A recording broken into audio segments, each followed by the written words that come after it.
오늘 우리에게 주신 말씀은 에베소서 5장 15절부터 21절까지 말씀입니다. 제가 받들어 읽겠습니다. 그런즉 너희가 어떻게 행할지를 자세히 주의하여 지혜 없는 자 같이 하지 말고 오직 지혜 있는 자 같이 하여 세월을 아끼라. 때가 악하니라. 그러므로 어리석은 자가 되지 말고 오직 주의 뜻이 무엇인가 이해하라.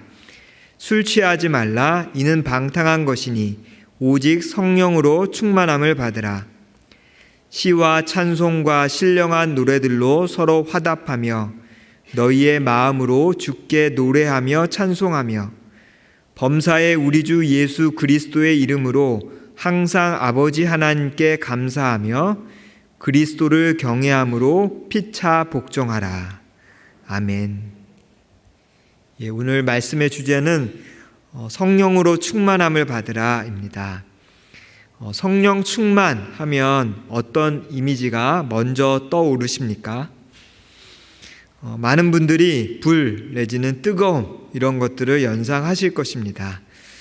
이는 사도행전 2장의 오순절 다락방에서 성령께서 제자들에게 임하셨을 때 불의 혀처럼 갈라져서 각 사람 위에 하나씩 임했다, 이렇게 성경이 기록하기 때문일 것입니다. 성령 충만하면 제자들처럼 아주 담대하게 복음을 전하는 것이 맞습니다. 담대하다는 것은 또 열정적이고요, 거기서 연상돼서 또 뜨겁게 라는 것을 또 연상해 볼 수 있습니다. 하지만 사실 불보다 불의 혀의 이미지는 어떤 뜨거움보다는 하나의 실체인 불이 갈라져서 각각 임했다, 그것이 불의 혀라는 의미일 것입니다. 두 번째로 성령 충만했을 때 떠오르는 이미지는 술 취함의 이미지를 가지고 계시는 분들이 있을 것입니다. 제자들이 성령 충만해서 다른 언어들로 전도하기 시작했을 때 몇몇 사람들이 제자들을 조롱하면서 이렇게 표현합니다. 저들이 새 술에 취하였다. 구약에도 사울왕이 다윗을 잡으러 가는 길에 하나님의 영이 갑자기 임하게 됩니다. 즉 성령이 임했을 때 하루 동안 사울왕이 벗은 몸으로 누워서 계속해서 예언을 했던 사건이 성경에 기록되어 있습니다. 즉 성령 충만하면 자신의 의지와 상관없는 행동들이 나타났던 것입니다. 성령께서는 우리에게 성령의 선물, 일하도록 하는 은사를 주시죠. 그 은사 중에는 방언, 예언, 병 고치는 능력 등 신비한 것들도 있습니다. 이러한 은사들이 발현될 때는 인간의 능력이나 의지를 넘어서는 모습들이 나타나기도 합니다. 이에 옆에서 보기에는 무엇인가 취한 것 같은 모습처럼 보이기도 하죠. 하지만 이러한 은사는 일부분입니다. 그렇다면 일반적으로 성령 충만한 사람들은 어떤 모습일까? 오늘 저희들이 읽은 본문 말씀은 우리가 성령 충만을 받아야 하는 이유와 또 성령 충만했을 때 드러나는 모습에 대해서 설명해 주고 있습니다. 15절부터 18절을 다시 한번 보겠습니다. 15절에는 지혜 없는 자와 지혜 있는 자가 대조를 이루고 있습니다. 이 지혜 없는 자가 17절에 보면 어리석은 자로 표현되고 있고, 또 지혜 있는 자는 17절에 보면 주의 뜻을 이해하는 사람으로 표현하고 있습니다. 다시 이 지혜 없고 어리석은 자는 18절에 보면 술에 취해 방탕한 사람으로 이야기하고 있고, 반대로 지혜로워서 주의 뜻을 이해하는 사람은 성령으로 충만함을 받는 사람으로 묘사하고 있습니다. 그런데 여기서 방탕한 것이니에 방탕하다는 것이 어떤 의미일까요? 방탕하다는 것은 몇 가지 의미가 있지만 그 중에 하나가 허비하다라는 뜻을 가지고 있습니다. 이 허비하다는 의미를 가지고 16절을 한번 보면 세월을 아끼다라는 말과 또 대조를 이루는 것을 봅니다. 성령 충만한 사람들은 세월을 아끼는 사람들이고, 어리석은 자, 지혜 없는 자들은 술에 취해서 세월을 허비한다라고 에베소서는 말을 하고 있는 것입니다. 또한 이 본문 말씀을 너무 술이라는 단어에 집착할 필요는 없다는 생각이 듭니다. 만약 이 본문이 술에 대한 경고였다면 이 16절에 딱 한 번 등장하는 술 외에 계속해서 술에 관한 교훈이 나와야 할 것입니다. 여기서는 술뿐만 아니라 무엇인가에 취해서 세월을 허비하지 말아라 하는 의미가 더 강하다고 생각합니다. 저희가 읽은 말씀 앞에 있는 에베소서 5장에는 음행하는 자, 더러운 자, 탐하는 자에 대한 경고의 말씀이 반복해서 등장하고 있는데요. 음행하는 자, 더러운 자, 탐하는 자를 우상 숭배자들이다 이렇게 말하고 있고요. 또 하나님 나라를 기업으로 얻지 못한다는 아주 강력한 경고의 말씀이 등장합니다. 음행하는 것, 우리가 흔히 알듯이 음란한 것을 생각해 볼 수 있는데요. 더럽다는 것은 어떤 의미일까요? 많은 학자들이 에베소서 5장에 있는 말씀뿐만 아니라 다른 성경에 있는 더러운 것을 연관지어서 이것은 성적인 것과 연관되어 있다라고 이야기를 합니다. 즉 음행하는 것과 관련 지은 더러운 것으로 이해하고 있다는 것입니다. 다시 말하면 음행에 취하고 또 탐욕에 취하고 술에 취해서 시간을 낭비하지 말라고 에베소서 5장은 계속해서 우리에게 말하고 있는 것입니다. 반대로 세월을 아끼는 자, 세월을 아껴야 하는 이유는 바로 성령 충만함을 받아야 하기 때문입니다. 왜냐하면 때가 악하기 때문이죠. 때가 악하기 때문에 사람들이 음행과 탐욕과 술에 취해 살게 됩니다. 점차 하나님의 뜻에 멀어져서 우상 숭배를 하고 그들에게는 하나님의 기업이 없어지게 됩니다. 즉 하나님의 진노가 있게 되죠. 거꾸로 말하면 우리가 성령 충만을 받아야 하는 이유가 여기에 있습니다. 하나님의 진노를 피해서 하나님의 백성으로 살기 위함이기 때문입니다. 그렇다면 이번에는 성령으로 충만함을 받으라 하는 그 의미 자체는 무엇일까요? 충만함을 받으라라는 것을 원어로 봤을 때 수동태, 명령법, 미완료형, 아마 이런 설교를 여러 번 들어보신 분이 있을 거라고 생각합니다. 먼저요, 수동태라는 것은 무엇이죠? 성령 충만을 그냥 내가 애써서 그냥 뭔가 성령을 막 끌어들여 가지고 막 채워야 한다는 그런 의미가 아니라 하나님께서 성령을 주시길 원하기 때문에 우리가 정말 마음의 문을 열고 받으면 된다 하는 의미를 가지고 있습니다. 두 번째로 이것은 명령법이기 때문에 하나님께서 약속하신 것을 받아야 하는 거죠. 받아도 되고 안 받아도 되고 내 선택이 아니라 반드시 받아야 된다고 성경은 말하고 있는 것입니다. 마지막으로 이 그리스어와 헬라어 미완료형은 계속의 의미, 영어로 말하면 진행의 의미를 가지고 있습니다. 즉 성령은 한 번만 딱 충만해지면 평생을 가는 게 아니라 계속해서 충만함을 유지해야 한다 하는 의미라는 것입니다. 우리는 흔히 내 안에 성령님이 계셔 라고는 표현을 씁니다. 그러면 조금 이해에 충돌이 오죠. 성령님이 이미 내 안에 계신데 뭘 또 충만함을 받아야 하는 거지? 성령님이 또 오셔야 하는 건가? 성령님이 여러분이신가? 하는 그런 질문을 하게 됩니다. 이때 이 성령에 대한 이해를 좀 달리하면 바로 이와 같은 질문이 해결이 되는데요. 성령님은 영적인 존재이기 때문에 사실 물질적인 존재로 표현하는데 한계가 있습니다. 대표적인 게 이제 불, 그것으로부터 오는 뜨거움, 이런 것이 한계가 있는 것처럼요. 그런데 오늘 제가 이 성령 충만을 이해하기 위해서, 이해를 돕기 위해서 빛으로 한번 설명을 해보도록 하겠습니다.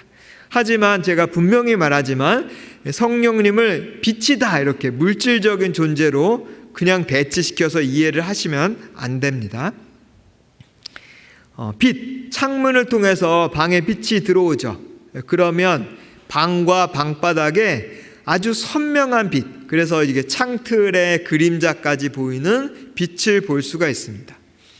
하지만 빛이 한번 들어왔다고 해서 더 이상 받을 필요가 없겠네, 너무 밝아졌어 하고 커튼을 한번 쳐볼까요? 그러면 어떻게 됩니까?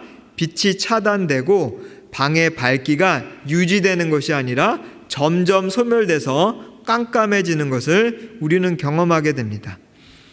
빛은 옛날 학교 다닐 때 배웠듯이 이렇게 입자처럼 또는 파장처럼 이렇게 계속 들어오는, 한번 들어와서 존재하는 게 아니라 계속 들어오는 것이기 때문입니다. 성령 충만도 이렇게 이해할 수 있다는 거죠. 마치 빛의 밝기가 차이가 있듯이 성령의 충만함도, 채우심도 차이가 있다는 것입니다. 방 안의 밝기가 밝을수록 작은 글자도 잘 보이듯이 성령의 충만이 가득하면 하나님의 뜻도 더욱 선명하게 깨달을 수가 있습니다. 또한 밝기가 밝을수록 방 안에 떠다니는 먼지가 잘 보이듯이 성령님의 조명하심이 밝을수록 나의 영적인 상태가, 특히 죄가 잘 보이게 되는 것입니다. 따라서 이미 내 안에 성령님이 계시고 성령 충만한 사람이라고 할지라도 계속해서 성령의 충만을 구해야 하는 것입니다. 이제 성령으로 충만한 사람들은 일반적으로 어떤 모습인지 본문을 한번 보도록 하겠습니다. 첫 번째로, 성령 충만한 사람들은 하나님께 찬양과 감사를 드리는 사람들입니다. 19절 말씀에 보면 성령 충만한 사람들은 시와 찬송과 신령한 노래들로 서로 화답한다, 서로 번갈아가며 노래하고 하나님을 찬양한다고 말하고 있습니다. 또 진정한 마음으로 하나님께 예배하는 자들이 성령 충만한 자들이다, 이렇게 말하고 있습니다. 세상의 아름다움을 노래하고 돈이나 권력의 위대함을 추앙하며 살고 있는지, 아니면 혼자 길을 걸을 때나 심지어 친구들과 수다를 떨 때도 하나님을 노래하고 있는지, 또는 성적 쾌락의 노예가 되어서 이것이 자기 스스로를 망가뜨리고 있는 것을 다 알고 있음에도 불구하고 어쩔 수 없이 노예가 되어 음란함을 숭배하며 살고 있는지, 아니면 마음을 다하고 힘을 다하여 하나님을 사랑하고 예배하고 살고 있는지, 이것이 내가 현재 성령 충만한지 아닌지를 가늠해 볼 수 있는 기준이 될 수 있다는 것입니다. 20절에 보면 또 성령 충만한 사람들은 모든 일에 하나님께 감사하며 산다고 성경은 기록하고 있습니다. 에베소서 5장의 성령 충만과 반대, 대조를 이루었던 사람의 특징, 탐하는 자, 탐욕의 우상 숭배하는 사람들은 결코 만족함을 가질 수 없습니다. 욕심이 계속해서 점점 커지기 때문에 가지면 가질수록 더 많고 더 자극적인 것을 원하게 됩니다. 그런 사람들에게는 감사란 있을 수가 없게 되는 거죠. 특별히 이 짜증이 만연한 분노 사회로 한국 사회를 표현하고 있는데, 이 사회를 살아가는 한국인에게도 감사한 마음을 찾기가 쉽지 않습니다. 하지만 성령 충만한 사람들은 동시대를, 이 분노 사회를 살아가고 있음에도 불구하고 감사가 넘치는 사람들입니다. 성령 충만한 사람들이 하나님께 대하여 찬양과 감사를 드리는 사람이라면, 이제 그 성령 충만한 사람들은 사람들에게는 어떤 모습일까요? 둘째로, 사람들에게는 그리스도를 대하듯이 복종하는 자들이다 라고 성경은 말하고 있습니다. 오늘 저희가 읽을 말씀 뒤에부터 또 6장에 이르기까지 에베소서 저자가 자세하게 언급하고 있는데요. 첫 번째는 남편과 아내의 관계로, 두 번째는 부모와 자녀의 관계로, 세 번째는 종과 상전의 관계로 이 성령 충만함의 의미를 표현하고 있습니다. 아내는 남편에게 그리스도께 하듯 복종하고, 남편은 그리스도가 교회를 위해 희생하신 것처럼 자신을 내어주라고 그렇게 말하고 있습니다. 자녀는 부모를 하나님 대하듯이 순종하고, 또 부모는 하나님을 대신해서 하나님의 모습이 자신을 통해서 보여지도록 자녀들을 양육하라고 말하고 있습니다. 종은 상전에 대해서 그리스도께 하듯 기쁜 마음으로 섬겨야 하며, 상전들은 하나님께서 자신의 상전인 것을 잊지 말고 종들을 막 대하면 안 된다고, 서로가 서로를 존중하고 복종하는 것에 대해서 여러 관계를 가지고 성경은 말을 하고 있습니다.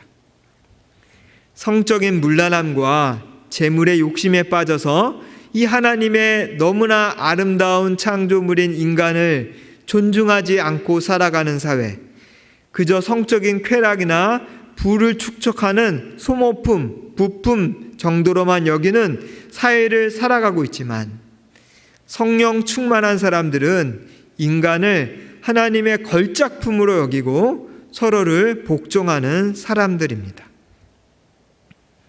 이제 우리 각자에게 한번 질문해 봅시다. 그렇다면 나는 오늘 얼마나 성령 충만한가요?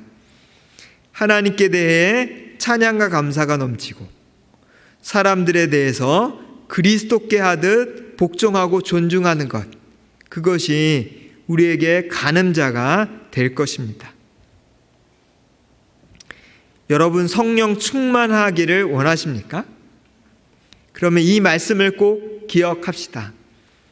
너희가 악할지라도 좋은 것을 자식에게 줄 줄 알거든 하물며 너희 하늘 아버지께서 구하는 자에게 성령을 주시지 않겠느냐. 내가 성령 받을 자격이 있어서 성령을 받는 것이 아닙니다. 심지어 아버지가 도둑 같은 악한 사람이라고 할지라도 자녀에게는 좋은 것을 주는 분이듯이 내 모습과 상관없이, 심지어 하나님이 악하다고 할지라도 우리에게는 좋은 것, 그 중에서 하나님이 가장 주기를 원하시는 것, 그것이 바로 성령님이다 라고 말씀하고 있는 것입니다.